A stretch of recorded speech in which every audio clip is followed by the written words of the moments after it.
सावंतसाहेब जेव्हा शिवसेनेत बंड झालं आणि बंड झाल्याच्या नंतर इथले विद्यमान खासदार ओमराजे निंबाळकर यांनी आपल्यावरती कधी टीका केली नाही. मात्र आपण मागच्या 2-3 दिवसापासून पाहतोय निवडणुकीच्या ऐन काळामध्ये ते आपल्यावर आक्रमक पद्धतीने टीका करतायत. ते नेमकं आपल्याला टार्गेट करतायत का किंवा ज्यावरती आपलं नेमकं काय मत आहे? माझे विरोधक म्हणण्यापेक्षा ते जनतेचे विरोधक आहेत. त्याचं कारण आम्ही ज्यावेळेस माजी खासदार म्हणेन मी आज आपल्या माध्यमातून 2019ला ज्यावेळेस मतं मागितली त्यावेळेस युतीतनं मतदान मागितलं होतं.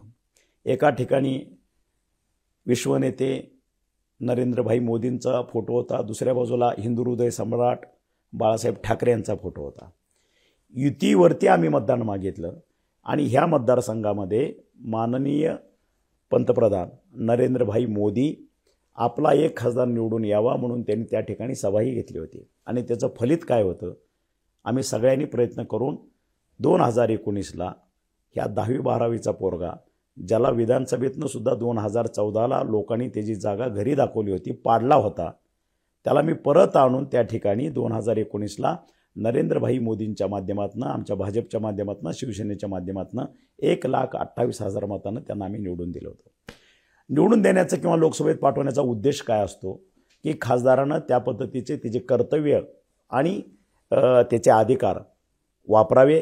देश पातळीवरच्या मोठमोठ्या योजना असतील, माझ्या आकांक्षित जिल्ह्यासाठी स्पेशल केस आहे आकांक्षित जिल्हा म्हणून, ह्या ठिकाणी स्वतःच्या अधिकाराचा वापर करून, खासदारकीचा वापर करून मोठमोठे प्रोजेक्ट ह्या ठिकाणी आणणं, गोरगरिबांसाठी काम करणं, ह्या ठिकाणी रोजगार निर्मिती त्या माध्यमातून उपलब्ध करून देणं, पाण्यासाठी कुठंतरी झगडणं, ही जी अपेक्षा होती ती एकही अपेक्षा हा खासदार 2019 ते 24मध्ये परिपूर्ण करू शकला नाही. आणि ती नाराजी माझ्या संपूर्ण धाराशिव लोकसभा मतदारसंघामध्ये आहे. आणि त्याच्यामुळं शेवटी मी जनतेचा सेवक आहे.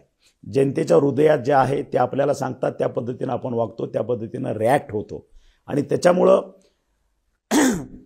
त्यांनी ज्यावेळेस आम्ही हे सत्तांतर घडवून आणलं, 13 खासदार आमच्याबरोबर आले आणि जे काही निष्क्रिय खासदार होते ते त्याच ठिकाणी राहिले. निष्क्रिय अशा पद्धतीनं बोलतो की कुठलंही विकासाचं साधन नाही, कुठलीही गोष्ट विकासाच्या पद्धतीनं आतापर्यंत केली नाही, जनभावना लक्षात घेतली नाही विकासाच्या माध्यमातून.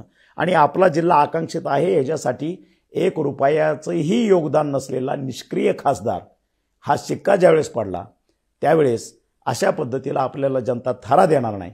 म्हणून फक्त भावनेची भाषा करणारा, भावनेवरती मतं मागायची अशा पद्धतीच्या ठिकाणी तो आहे त्याच ठिकाणी राहिला. आणि आता आपण पडतोय, आपल्याला आता ही लोकसभा गमवावी लागते हे ज्यावेळेस लक्षात आलं त्यावेळेस ज्यावेळेस दिवा आपण म्हणतो विस्तारा मोठा होतो, ती ही शेवटची धडपड आहे. त्याचं मला फारसं काय आश्चर्य वाटत नाही.